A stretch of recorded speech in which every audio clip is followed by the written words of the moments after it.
My brothers keep a show, I gotta let them know. Tuesday, 7 p.m., gotta let them know. 3 M's, mint and model, gotta multiply. God gets all the glory, hands in the sky. My brothers keep a show, I gotta let them know. Tuesday, 7 p.m., gotta let them know. 3 M's, mint and model, gotta multiply. God gets all the glory, hands in the sky. My brothers keep a show. Introduce the host. My brothers keep a show. Introduce the host. That's the Dr. Michael Green.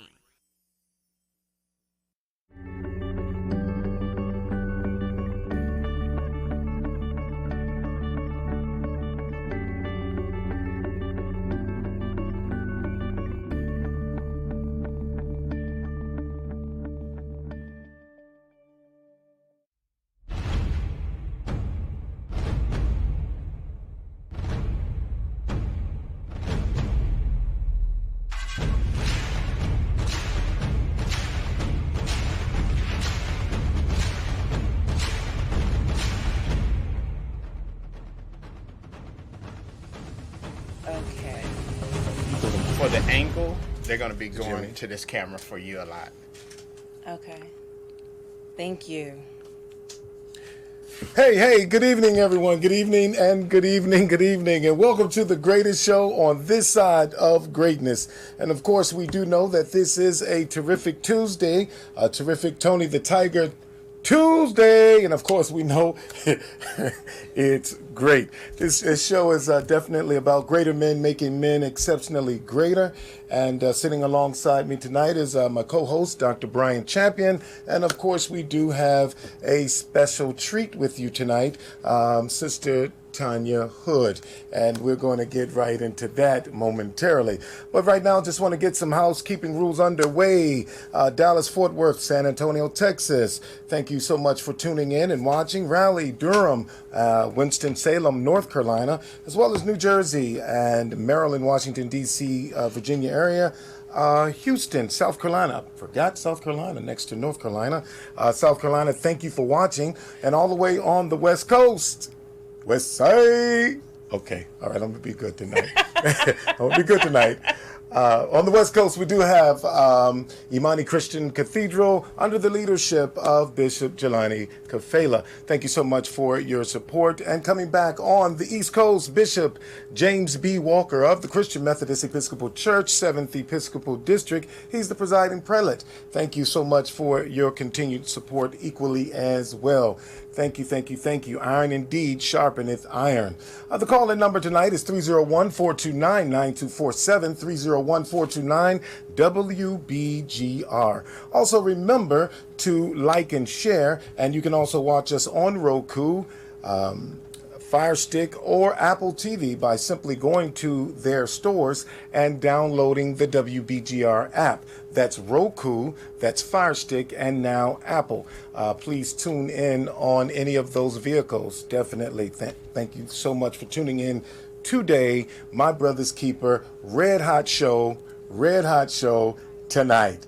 But right now, I'm going to concede and allow Dr. Bryan Champion to have way. Hey. I like the way you said that. I like that. That got to be a new segue to get me in. Have my way. Oh, yes, sir. But before I have my way, you wanted to say something. How was Sunday? Man, Sunday was good. That's exactly what I was going to chat about, man. Yeah. And we just want to thank those of you who listen in, who came out to Praise in the Park on Sunday. Pastor Oliver led us in wonderful worship service, followed by a picnic that the church had. But I tell you what, the entertainment was something special. We had Brother Kyan Thomas doing some spoken word, some gospel rap. He was also Matthew Jennifer. I don't know if you remember Matthew Jennifer, son of Marshall Jennifer. Okay. Came down from New York, and he's a beat maker, and he came and led some beats to get everybody riled up. That's right. Eric Simpson on keyboards. Many of you know Eric from his time here, that he came in and sat in this chair as a co-host.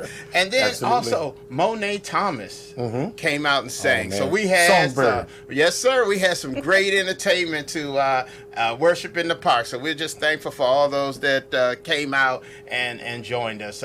Sister Beverly was there. Amen. And yeah, I think she was sitting up there lining up some things for some future guests on the show. So she was out there working. So she was praising and worshiping and working. So we're thankful to God for her for coming out of. That's right. That's right.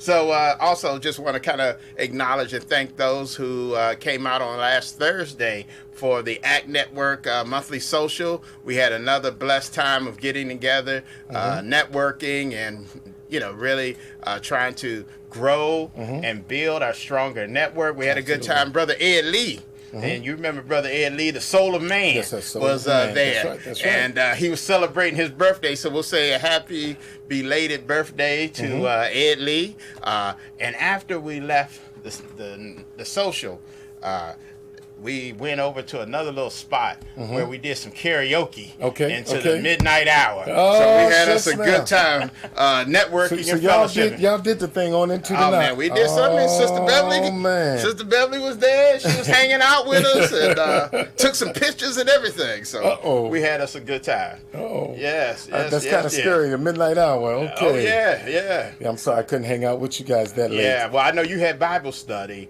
that same night, so we understand the commitment to the local church. And I mean, that's always one thing we have to recognize. While we're trying to build our community, we also still have to be faithful to those things that God has placed us in charge of. Amen. And when you have Bible study and you have local church commitments, it's very imperative that we stay true to that calling and be respectful of the gifts that God has given us in leadership. So, but we thank you for your support. We were looking for you Sunday, but man, I understand that St. Matthew had a little something going on in the afternoon after regular service. No, a impromptu meeting. Okay.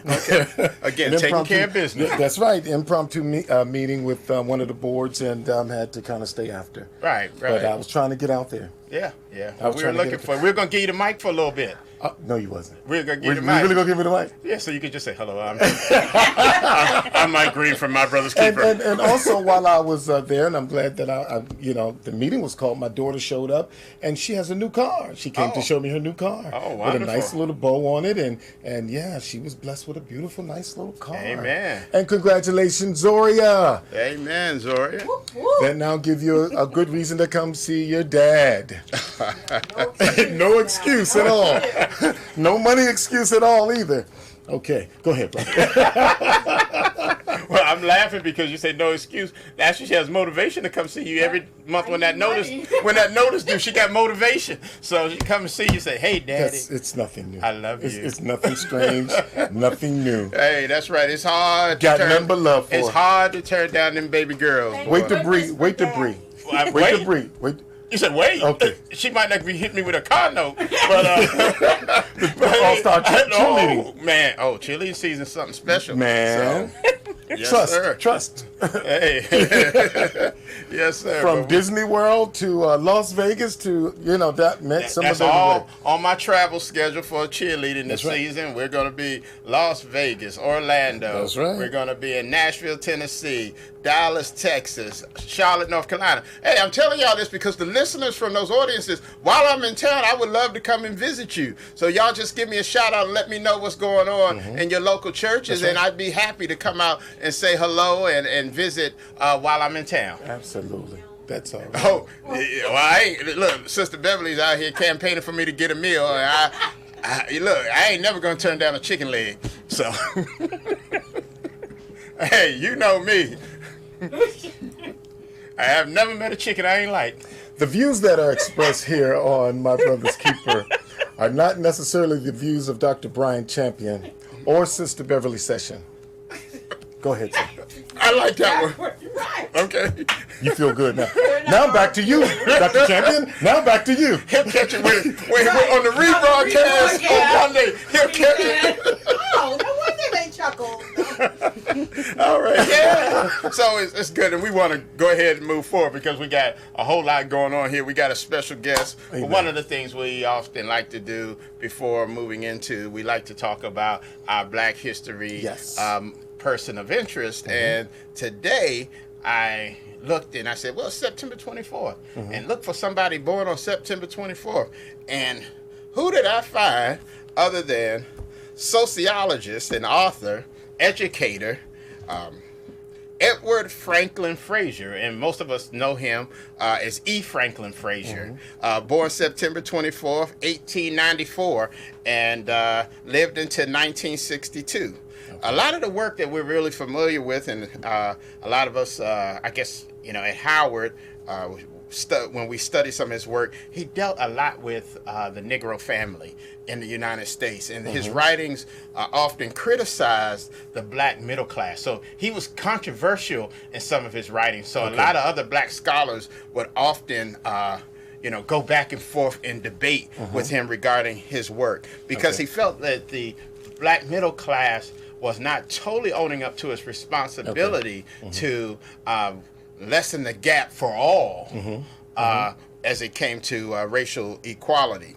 But he also felt that there was, and he did some writings around slavery and how slavery was the beginning of what began to divide the black family. And so, we've been talking about that divide and conquer, and how we still have residuals from that today. And he was writing this back in the 1930s.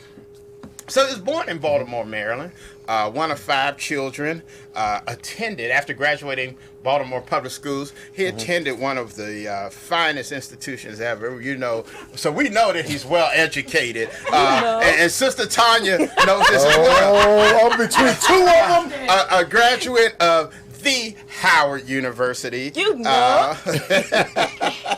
Where after leaving Howard, but hold up, let me talk about this though. At Howard, he studied Greek, Latin, and mathematics as part of his, and German. So 3 languages, and so that just kind of, when I first was reading this, I was like, I'm surprised he didn't become a preacher, learning those, biblical languages.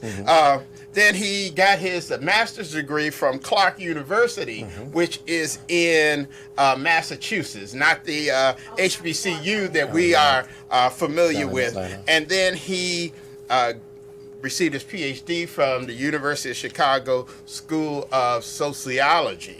After that, he became a professor at Morehouse College, teaching sociology at Morehouse at Atlanta University. Back in the day, Atlanta University and Clark were not the combined universities that they are today. That was I believe, about a 1980-something occurrence, maybe even in the 90s, when Clark and Atlanta merged into the single university. Actually, Atlanta University used to only be a graduate school. And so Clark was an undergraduate school. So Morehouse, Spelman, Morris Brown, all of those undergraduate schools actually fed into Atlanta University as the graduate school and program of choice for individuals. So he taught at Atlanta University and then taught at Fisk. So one of the other things I just want to note about him was that he was the first African American to serve as the president of the American Sociological Association. And we know that during, again, his time, that was a major piece for him to be given that opportunity to serve. And so we just want to acknowledge him today as our person of interest, and kind of just say happy birthday to him as well. Indeed. Happy birthday. Rest in peace. Yes, sir. Thank you.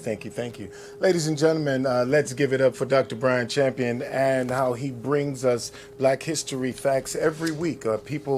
Prominent people of African American descent every week. And so we definitely applaud his efforts as well as his research. Definitely. Thank you, sir. Thank you. Now back to you, Bryan. Back to me. Okay. All right. Well, then, I think this is great. Ladies and gentlemen, get ready. Since we giving it back to me, that's right. Get ready, because there's something special coming now. And as we were talking about Black history and the number of proud alumni that come from a prestigious institutions Look at, she's just smiling over here. Look at Howard University. Give me some. I see you. You know, I see you. So there used to be a way, and they talking about Howard grad when they start something. Say, they come well trained. That was the first thing they say because they're a graduate of the Howard University in Washington D.C. So this young lady is a alumni and graduate, one of Howard's brightest and proudest amongst their, so they talk about Thurgood Marshall and others, but now we talk about Tanya Hood. Not in the hood. No. Tanya Hood, who now comes to us with an electrical engineering degree from Howard University. And I just felt some electricity. She gonna do the electricity and she gonna put this thing on fire as she begins to talk about her passion in a few moments. So we're gonna just talk about her a little bit and how she is one who is giving to the community, one who has a professional career in federal government, but one who also spends so much time being a conduit for those who are in search of finding their proper place in life. And so in that work, she has done a book that she's going to talk about a little bit today. And here we go. So I got to put on the glasses to read the name of the book. Because I'll be making up names in here in a little bit.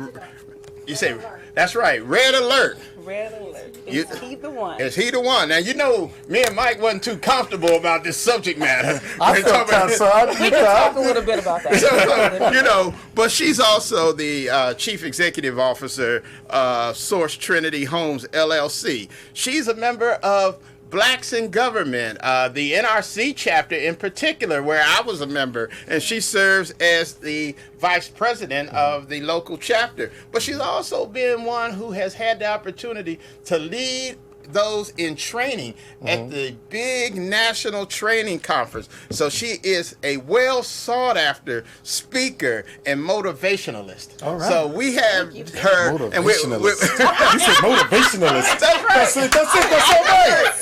I have to come back more often. If Daniel Webster can do it, we can do it too. We can add some words. And this ain't Ebonics. That's right. This is good stuff. If I say so myself. Howard grad. But that's right. But she's an award-winning speaker through Toastmasters, as we was talking the other week about Willie Jolly. Yes. So you know the type of people that Toastmasters has representing them. And so we just want to introduce her today and welcome her here. Tanya Hood, who happened to we had the opportunity again to share as co-workers at the NRC and as members of our Blacks in Government chapter. And she shared with me a while back about her book, and I was just so excited about the work that she was doing and work of some other folk that we've actually had a chance to help the two of them get together, and she's going to talk about that a little later as well. So to the My Brothers Keeper audience, what I'd like to do right now is introduce to you all and present to the others who's her following, who haven't seen us before yet, who want to come back every Tuesday at 7 o'clock. But to all of you all, Tanya Hood. Amen. Thank you. I appreciate it. I love this welcome. I want to take a quick moment and say thank you, because Bryan, My Brother's Keeper, you are really serious about the My Brother's Keeper part. And you're keeping your sisters too. So thank you so much for that. And thank you for giving me the opportunity to share some insights from my book, my upcoming workshop. And you mentioned a fellow WBGR host. That's right. France Neptune, founder of Edify Your Sister. Yes. She's going to be working with me at a workshop that we have coming. Oh, thanks. There you go, Mike. I appreciate that. We got you. A time of healing redeemed from the past, where she shares insights from her latest book. It's a revised version of Girl Be You, 7 strategies for activating your authenticity. And then insights that I will give from my book, Red Alert, Is He the One? The Pocket Guide to Finding the Love of Your Life. Simple, small little book. But it has life strategies. And to get to your question, yes, it looks like it's tailor-made for women. However, the book gives insights about personal growth and development. And for men, when you read the book, you get the opportunity to see it through a woman's eyes, how we visualize, or how you guys show up for us, the things that we are looking at, some of the thoughts that come about. Because this book walks through the journey, my journey, remake, lots of things. But I was married at one point, and after an 11-year marriage, I ended up divorced, and I had to learn some strategies to begin to navigate again. That is where this book begins. Those strategies are universal. Okay. So, you're going to be fine. Did she say that? So a calm was supposed to come over me. That's right. Okay. Prophetically speaking into your spirit. Okay. Sisterhood. Yes, sir. Is it okay if I call you Sisterhood? Yes, you can. What inspired you to write the book? My goddaughters. Okay. They were on their way to college, and you know, you want to give the next generation some insights. I never intended to write a book. My goal was just to get healed and whole after my divorce. And I'm an electrical engineer by discipline, project manager by trade, so I wrote a 4-page strategy. Okay. That 4-page strategy I shared with them, and they looked at me like, huh? So I got insights from the girls that I needed to tell the story behind the strategies. I knew the story that lifted it out. They could apply the strategies, but when they tried to share this information with others, they were having difficulty. So I wrote a book. You wrote a book out I of it. wrote a book. Chapter 1, get clearance. Yes. Get clearance. I'll tell you what. Let me backtrack. Let me digress. I never knew my father. My home was led by strong women that made me believe men were not necessary because they were just as strong as any man. Plus, they felt there really wasn't anything that he could do for her anyway. The men that I saw growing up either did everything the women told them to do or were very domineering with the belief that it's a man's world and women were here to help him do his bidding. Talk to me. Lots of times in the black community, women are forced to have to be strong because of the scenario that I was raised in. They weren't trying to teach me that men were not necessary. It was an element that I saw existing. Yes. So as I grew, my first husband was sort of handpicked because he was one of the ones that my grandmother believed would not be overly domineering. Being an individual who's born in the 20s, she experienced a lot of abuse. Abuse personally, abuse professionally. It's just the way it was to black people during that time. And you never want your children to have to go through that experience. She didn't want me to have to do that either. So she handpicked an individual she thought would be great for me. What I failed to realize is that I had to go through and get clarity about who a person for me was supposed to be. So chapter 1, get clearance, walks you through the strategies I had to take a look at. Clarity yourself. To Get clarity. Understand who you are Exactly. to even find out what it is that you need. Exactly. Wow. One of the other questions that I wanted to ask you is, white women are raised to keep a husband, and black women are raised to survive without one. Well, I'm just going to jump right in there. I want to. Let's say that somebody made that quote. That's a quote. It's a Right. quote. You Not necessarily. You didn't. That's not what you. No, that's not my quote. Okay, that's why I want to just clarify. Yeah, it's Then not when my you said quote. it, you said, "Let's just be clear." he here. was serious So- with it. No, He was real serious. No. I just didn't want anybody to start We're not sending blaming Sending you. emails to me. sending you emails, Because all emails go to the producer. sending you emails or hate mail tomorrow. But that is Yeah, that. Yeah, That is a quote. Thank you. That is a quote, ladies and gentlemen. But I wanted to, in her responding to the question, the earlier question about the paragraph in her book, I wanted to have her address this question, and it is not hers. I'm sorry. Who made the quote so that person can get the email? My brother's keeper, nor WBGR. It was an anonymous Anonymous. quote. Anonymous quote. Okay. Okay. all right. Let's not lose focus here. All right. But So to answer the question while he gets himself together, you know, Yeah. I don't think black women are taught that. You learn from your environment. This is part of another piece that I go into chapter 2. So we're sort of drifting through my book, so this is kind of nice. Yes. In chapter 2, I use that statement and use your time wisely, because you have to evaluate where you are and what's happening. We're not really taught a lot of things, but because you witness certain aspects of what's going on in your existence, you take ownership of that. And if you never take the time to evaluate what people have said, what your environment tried to tell you, then you take that on as your personality and as your being. I did not believe that I was supposed to just really survive. My grandmother and my aunts and the other strong women in my family intended for me to thrive. That was their whole thought process. Yes. And when I ended up in this marriage, I didn't go into marriage with tools. I didn't have the strategy tools or the definitions to help me get clear. Wow. But France and I are going to be helping others. Wow. They want to participate at the workshop October 19th. And you must register by the 1st of October. To get the early bird discount. The early bird discount. And the actual workshop is Saturday, October the 19th from 10 to 1 at Kentland Community Center. Exactly. And the VIP $55 and tickets are $45. Talk to me about the that contract. The contract, because we all have seen that movie, Think Like a Man, Act Like a Lady, and that 90-day contract rule. Talk to me about that contract. So Steve Harvey got it more likely the same way I got it the generation before him. Okay.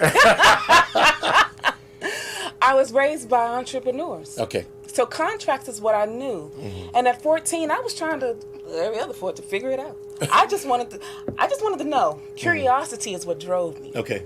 Okay. And when I asked my family that are entrepreneurs, how do you deal with relationships? They talked about contracts. So my brilliant 14-year-old mind decided relationships could work very well with a contract. If you know what you're doing, I know what I'm doing, we agree for it beforehand, we will be well with the world. No, that's not how this works. It was a prenup at 14. Yeah, she had some serious grease she was cooking with at 14. So within the contract, what happens when someone does not hold up their end of the contract? Well, I believed, like you do with normal contracts, you exercise the different strategies and actions that are supposed to be in it. You bring it to their attention.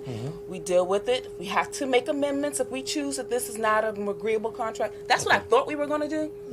No, but at 14, you don't do those types of things. Okay. Okay. At 14, you go to, well, y'all are going to read it, so I might as well just say it. At 14, when you are at the arcade playing, and he's under the belief, because y'all are now dating, when you know you have been the Street Fighter champion and you have to defend your title. I'm just saying. It's the way it was in the 80s. It's the way it was in the 80s. The Street Fighter, you remember that? That was a fun video. I was asking, he's much older. So, hey, let me just do this. Sister Candace Dula, thank you for watching. Elder Kevin Motley, thank you guys. Brother Bernard Session, thank you for watching as well. Dee Dee Tolson, and thank you guys for watching. Francel Price, Pastor Bray, and Sister Lori Evans. Brandon, thank you guys so much for tuning in. And if you're tuning in, please tag and share this with a friend, please. Go ahead. So, Street Fighter. I was going to defend my title, and he did not want me to play. So I cited in our contract where it indicated that we could both play video games of our own liking, not just his. So this was acceptable, where he proceeded to shred up my contract amidst the laughter of everyone around us and toss it at me and then push me. I hadn't learned some skills and strategies on how to deal with it when someone puts their hands on you, but one way. Back on them. So when I arrived back home in my disheveled state, my grandmother gave me the lessons about the 90 days. 90 days is when you do some evaluations. A job does an evaluation for you in 90 days. When you're in a relationship, you need to do an evaluation as well.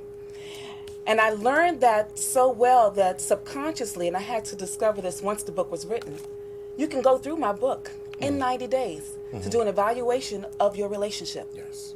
Relationships are where we are in all elements of our life, be it with people, be it with friends, family, yourself, your finances. It's all relational. So when you walk through my book, the book gives you a strategy to evaluate in 90 days where you are, that's chapters 1 through 3, who you are working with and who's in relationship with you, how does that look? That's chapters 4, 5, and 6. And chapter 7 seals it for you to determine if you really need to move any further in this relationship so you don't waste time, because in this day and age, millennials don't like wasting time. And you like to try to maximize. Life is short. Maximize getting clarity about where you are and what you want to do. So that is why the book is small, fit in your pocket, with all the strategies that can walk you through 90 days. Yeah, that's right. Dr. Champion. I just, as I'm sitting here and I'm listening to you, and again, we've kind of had a chance to share regarding your book. And what I just want to mention that as we've talked, and your book says that it's, particular for, is he the right one? How the message is so much deeper than that. And so if you're in a happy relationship and you're saying, oh, this book's not for me, or if you're a man, this book's not for me, there's a lot of strategies in the book that, are very broad in a sense. So when you put it together, I know your original target audience was for your nieces or your goddaughters, as you say, but as you begin to develop and expand and how do you now see that target audience growing? So the original audience wasn't really them. The original audience was divorced single mothers. I had been married for 11 years. But when you're in a relationship with someone that is not really there, you can be in a home but not be present. I was married to a man that was in the home. He was good at making certain he was home, but he was not present. So I still had to do the day-to-day activities with our sons. So I felt like a single mother, a married single mother.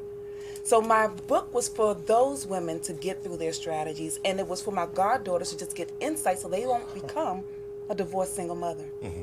And now that the book is here, I'm getting more women that are in their 40s and 50s that are resetting their life, because it's not just about him. Is he the one? It's not just about a him. It's about resetting who I am as an individual. Yes. How do I reset every other element of my life? Yes. Which is why France and I are getting together to do the workshop, because a lot of that means you got to heal from your past.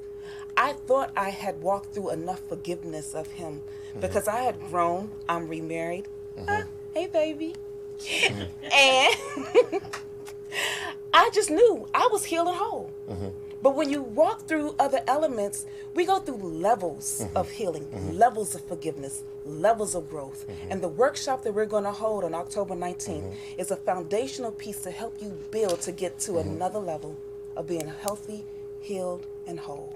And that's so strong because it falls into our theme for this year, for 2019. We've chosen the theme of the healthy, whole, and healed man. So we have been, All right. we have been setting our sights on that, and so we've been talking about all of that from so many perspectives. And when we look at the work that you bring to, I think it's very important, because it's not just about, is he the one, but is this the one? Yes. What we want, is that what we should be wanting, be it a job, or the home, or being part of a club or community. Even, is this the one when it comes to the church? Is this the one that I should be in? Is this the ministry that I should be focusing on? Is there alignment with what God has called me to do and what I am trying to do? So I think that your book, really says that. I wanted to say a little something about your piece on contracts and how and that part right there.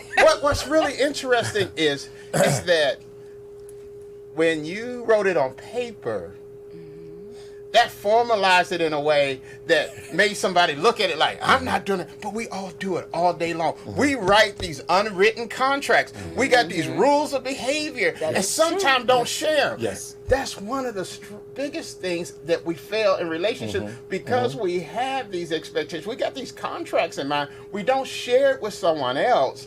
And so now they're playing by a different set of rules. And because we don't have common expectations. So I applaud you for addressing the contract. And I think other people need to address the contracts. We need to set shared expectations about what we're doing, what we're communicating. Because the reality is healthy and whole relationships and being, wellness, it's all built on expectations. That's true. Because what I expect, if they're being met, I'm happy. If they're not, I'm not happy. And so if somebody, sometimes we work real hard doing all the wrong things. Ain't because we want to do the wrong thing. It's because we haven't shared our expectations. So I think your contract, even though he tore it up and it kind of, and I'm sure a lot of people sitting there saying, male and female, I wish they would give me a contract. Chapter 5 walks through intentions. Right. And so all of what you're sharing, there's a deeper dive inside of that in chapter 5. And I had to learn that and navigate that. And I got into a better place of healing when I understood it's about the intentions. Look at them. Be certain of them. And people have to make their intentions known.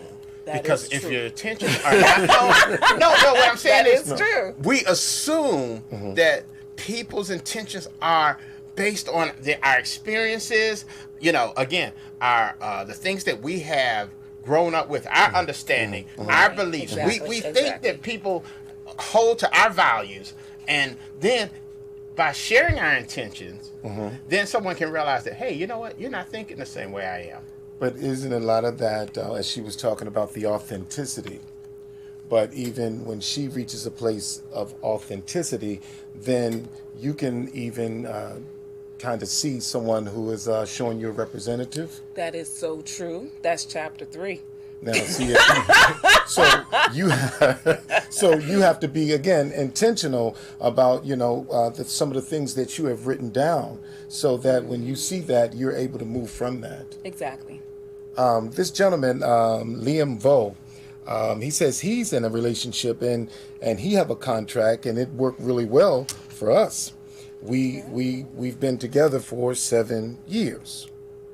So definitely, and Sister Leslie Cash Tibbs says this is some good stuff. We all need a 90-day evaluation before entering into relationships, any relationships, she was saying. So definitely, the 90-day rule. Go ahead, I'm sorry. Okay, go ahead. Right, she's saying, all right, Sister Tanya. Thank you. You're a bad girl. I'm going to purchase your book. I totally agree and like what you're saying. Blessings to you. Thank you. So since she brought up purchasing the book, where can we get it? You can purchase the book on my website, TanyaEHood.com. Don't forget the workbook. And there's a companion workbook that takes a deeper dive into you personally.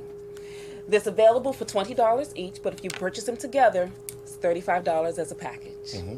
All right. You heard it, ladies and gentlemen.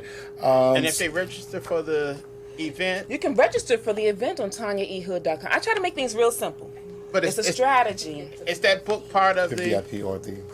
If they get the VIP set, the VIP section, you get a copy of my book, you get a copy of Francis' book, and some other little trinkets and special things. That's the VIP package. Well, I'd like to sponsor a couple of women $10 to go. off.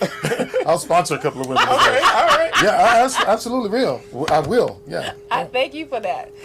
And they can show up. And I chose Landover Kentlands Community Center because it's close, it's easy to get to, and we also want to make certain that we go back into our neighborhoods. That community center has been kind of still newly built, but it's a beautiful facility, and we need to also still go back where we came from. When I reset my life after that divorce, I moved back to Landover, right around the corner. So now I'm going around the corner to share the insights so that others can get the tools, the strategies that they need as well. Very good. Sister Adrienne Spees and Pastor Patricia DeGraffing Reed, thank you guys so much for tuning in. Now, which chapter was the most taxing, and which one was the most fun writing? Well, that's a very good question. I haven't thought of that. I don't know how much fun writing. I think it's all fun. To have my husband tell it, I'm a very comical writer. And so when I started reading what I wrote, it was hilarious to me. Mm-hmm. The easiest chapter for me to write was chapter 7. Okay. Because at that point I had grown into chapter 7. The book is not written for church folk. Okay. It's written for the everyday person just looking for some strategies. Say that again, ma'am. It's written for the everyday person just looking for some strategies. It is not intended for the church language, the church lingo. So it's written to give you a journey. Mm-hmm. If you walk through chapters 1 and you make it to chapter 7, you walk through my journey of growth into discovering more of who Christ is in me. So chapter 7 was easy because chapter 7 is where I remembered where love sits. Come on, somebody. This is almost the gospel according to Tanya Hood. Because we all have a gospel, so therefore this is the gospel. But this is also a place where you're discovering and you're releasing your worth. Yes. Talk to me. I had to learn my worth. When you're raised in certain environments, so growing up, I was that little girl that talked all the time, squirmed all the time. I later learned and was told that I should have been medicated, what they give kids for ADHD. My grandmother would not let that happen. Thank you, Grandma. I appreciate you. But I was told that I'm dyslexic. And my grandmother was like, we're not going to just label my grandbaby. Because in 1980, if you were labeled as a child, you either learned or you aged out. And her comment was, my baby's smart. Y'all just don't know what to do with her. That's right. Now, That's right. because she was my advocate and everybody needs someone to be an advocate for them, I had to learn because children are cruel. My hair is now a little more tamed in its natural state, but back then it was not. So I was that little girl whose hair was all over her head. Not that I was trying, but I was a tomboy, so I played hard. So it just happened. And I wasn't the prettiest. I wasn't the whatever shade it was, because there was one time being blue, black, beautiful. That's how my grandmother labeled it. Being blue, black, beautiful was the thing. I'm caramel. That didn't fit. Or being light and bright. That's been the thing for a long time. This complexion doesn't fit there. But I had to learn that it's okay. And it's being in who Christ is that I learned my worth. So chapter 7 is where God and I started dating. And in my dating process, I rediscovered me, how he sees me, how he made me. With all my quirks, all my flaws, and all the issues that I thought was thrown on me. No, it was just dirt that was tossed on. Because you can't get a beautiful gem unless it is pressed in the dirt. But I grew. Amen. Come on, somebody. Go ahead, Doc. She have a question? No, she's answering the question. The okay. gentleman want to know, can he order online? And she's accommodating his request. Oh, okay. So, all right. Yeah, so... yeah. The dirt. The We're all dirt. just some dressed up dirt. The darker the soil, the richer it is. So glorified definitely. What ultimate lesson would you take away from this writing experience?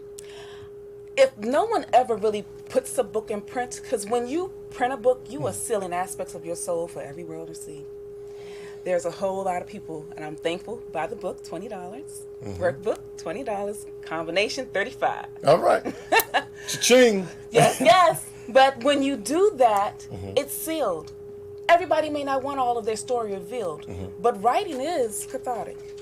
I grew a little bit more on the surety of who I am. I got a little more clarity about my gifts, skills, and talents. And I walked through in chapter 6, it's called complementary, but complementary to what? You have to figure out what that what is. Walking through the book, you're growing on different levels. By the time I get to chapter 6, now I'm growing into who I am spiritually with the gifts. And I went through a deep dive, and God had to teach me there are 18 different gifts that he wrote. And I'm like, well, what is mine? Yes. Well, I learned a little bit more what that is. And you're always doing your gift. Your Father intends for you to use your gift. That's why he put you on this planet for such a time as this. Dun, dun. Go ahead, brother. Amen. No, and, hey, And I'm just loving it. I'm just loving it. So, and I do want to give you a chance because you're sharing the book and everything to say a little bit about what people can expect when they come out and spend some time with you and Sister France. So, what France and I are giving are those moments for people that would like to write. If you never print it, write it. It will help you heal. But also in writing, you may need to get somebody to help you navigate a few of those hurdles. I've gone through some landmines and some pitfalls. So I can help others get some tools and strategies. Because one of the things that my grandmother did for me as a child, she was an advocate to get me to a place where I can get some tools and get some strategies. Give me opportunity to become a Howard grad with an electrical engineering degree. Come on, with the electricity going everywhere. That's it. Because I was not labeled dyslexic. I had the tools to learn through that learning disability. I learned some tools on how to control what they considered ADHD was just me being an inquisitive child trying to learn my environment. I talked a lot because I was asking questions. That's it. And sometimes that threatens people. Exactly. And so if you don't have that advocate to say it's okay to ask questions. It's okay. And at the workshop, it's the length of time it is so that you can take a deep dive into the lessons and strategies that France wants to give so that you can birth your authenticity. So they'll get the tools and strategies that we have learned along the way. They don't have to fight this battle by themselves. We're here to help them navigate those hurdles. Yes. And many people may remember when France, who does have a show, I believe this on Fridays here on WBGR, but she also... Edify your sister. I'm sorry, yes. Edify your sister. That is her foundation. I'm sorry if I said the wrong name. She is the founder of Edify Your Sister. You said her name. Oh, okay. She's the founder of Edify Your Sister. Right, founder of Edify Your Sister. And she just wasted 3 minutes with that, y'all. We just wasted literally 3 minutes with that. Okay. All right. So who's on first? But, many people may remember when she was here sitting in that same seat a few months back talking about her book and how she blessed us. So I'm just encouraging people to come and check out these two sisters of power and of might. And that you're going to walk out, blessed by spending a day with them on October the 19th. Yes. Definitely. Tell me about the 3 C's. The 3 C's. When you look at it from a relationship standpoint, well, just tempt the people with some. Look, tempt them. So don't give it to them, but tempt them to come out. In the 3 C's, those are strategy, tools to evaluate. And we do walk deeper because there's more evaluation, but that's just a quick evaluation because remember, the pocket guide is to give you that 90-day strategy. So the quick evaluation with relationships, a quick evaluation in your finances, a quick evaluation in how you're doing on your job. Those 3 C's will give you that quick evaluation in every element of your life. Ladies and gentlemen, y'all trying to get evaluated, do your own evaluation. And although you're saying it's not for the Christian, but it has Christian principles that I'm seeing that, you have to reason. Come, let us reason. You got to examine yourself. So definitely you have to be willing to acknowledge some of those things that have caused you to make error in your judgment so that you can walk in an authentic place. Exactly. So I'm definitely like, it's wow. Is this open to brothers? Open to brothers as well. Please join us. It will be a lot more interesting to hear your perspective as well as we go through some strategies. Okay. Well, Dr. Champion's going to go for both of us. He's going to... That would be nice, Bryan. Doctor, well, no, he's going to be in the house. Let's go ahead. Let's go ahead and be totally honest. I'm very supportive of what you're doing, and you will see on my Facebook page the flyer, and those of you in the ACT Network will be getting email about this event. But I actually am currently scheduled to be out of town that weekend, so I won't be able to be there. But I will definitely be praying and waiting to hear the report because I know that again that folk will be blessed and come back with a story of their own to share. Well, actually, we can check with our producer, and and you can clear it with Sister France to see if she's available. But we would like to bring you guys back and talk about some of what transpired at the workshop and bring that and be able to share it with the audience. Would love to so do that. Not only we are our brother's keeper, but definitely our sister's keeper, and we're combinating and consolidating together. I thank because you for that. It takes each of us to make this thing work. I thank you for Because that. I think it is a to me it's this whole plot to keep men and women at each other so that we cannot come together and collectively and grow. Thank you. And build together. So a great book, ladies and gentlemen. Red Alert. Is he the one, or is it the one? This is her topic. Is he the one? But definitely these are life strategies that we have that where we're trying to go in our life. And definitely this is what we're going to do, ladies and gentlemen, is going to make this our October book of the month. Hey, Can thank I see you. that? Yes, We're going to make this right here our October book of the month. Sister, our content producer, just put where you can purchase this book, and we're going to make this our October book of the month. So please, Red Alert, is he the one? And purchase it, and we're going to be going through this together. And it is a definitely on-time book, Okay. Red Alert. But the armor, you talk about worth, you talk about the decisions, setting the tone, a good woman. Yes. Talk to me about that right quick. So one of the things that I had to learn, so this is the piece that walks into sort of what is considered the spiritual parts. But here's something I want to share about the Bible. The Bible is a great educational tool. God put it here for us to use. My grandmother always called it your basic instruction book before leaving Earth. And there have been several other authors, secular authors as well, that have used the tools out of it. John Maxwell is a great author, and a lot of his leadership strategies are biblically based. So this element that I'm pulling about, setting the tone, is a biblical based version of the Proverbs 31 woman. Because God calls you who you are, even though you're not truly showing it. So when Gideon was hiding on the threshing floor, God called and had an angel go to him and call him a mighty warrior. How you mighty sitting in there threshing wheat? You ain't supposed to be in there. You're supposed to be threshing wheat up on the top of the mountain so that they can throw the shafts away. But I had to learn that I was a wife before I was a wife. And even when I went through a divorce, that did not stop me from being the wife that I was called to be. Amen. So I had to learn what it looked like so that when my husband showed up, Come on. I would be setting the tone properly to be the wife he needed. And Proverbs 31 walked me through those lessons. And she got a lot going on. She's not a sedentary woman like a lot of people try to make her to believe. You've got to read that chapter. Yes. That chapter walks deeper into who she is, and she's helped me reset myself. Absolutely. Wow. You know what? We have a couple more minutes left here. If you can tell the people one thing, what would you tell them to walk away with your book? What would you tell them? I would love for everyone to attend the workshop because it's a deeper dive into strategies. But if you choose not to participate in the workshop, get healed, get whole. There are too many people walking around hurt and broken. And when you walk around like that, you are misusing and abusing others. And it's not fair. So either get to a place that's giving you some healing.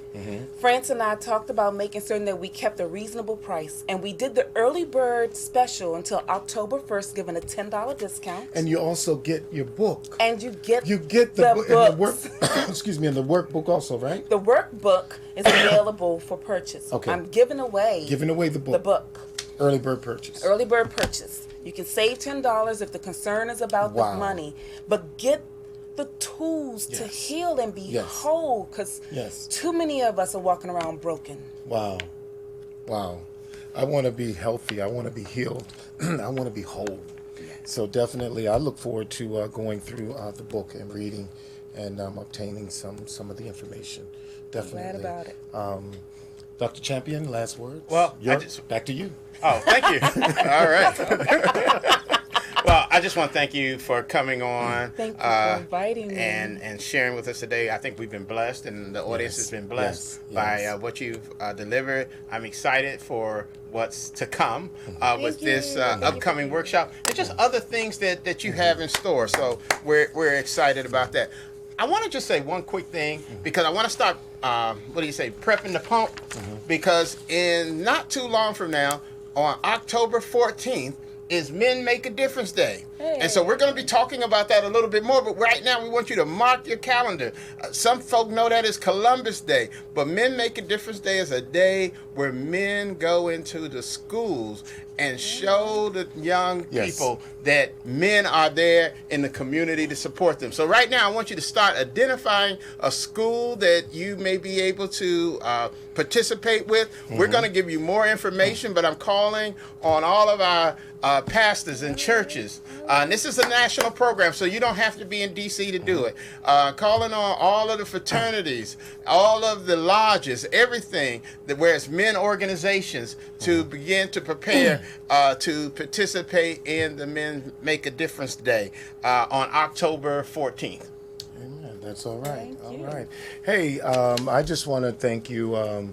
First of all, Dr. Champion, thank you so much for connecting and with content producer to allow it being possible for Ms. Hood to be available. Ladies and gentlemen, let me tell you something about Dr. Champion. He is a connector of resources. This brother is a networker. And man, I just want to give you your roses while you're alive. Well, thank you. Thank you. You are a network. You are yourself a network. You aren't to do anything else. That's a gift God has given you, is to network. If you're doing anything else, I'm going to tell you, you out of order. Out of way.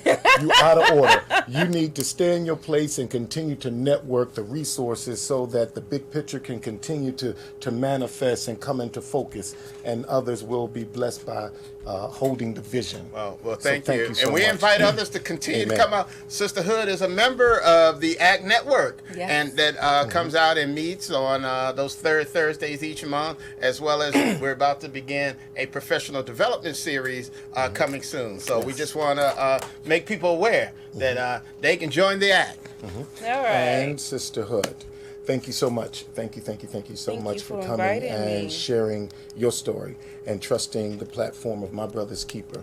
We thank you so much. Appreciate thank you so much gentlemen. for coming. Thank Amen. you so much, Bryan. Amen. Thank you so much for watching. Our time is up. We definitely thank you for yours. And remember, you can catch the rebroadcast of My Brother's Keeper, this show, about an hour after its premiere. Remember, when good men and women stand together, we become greater.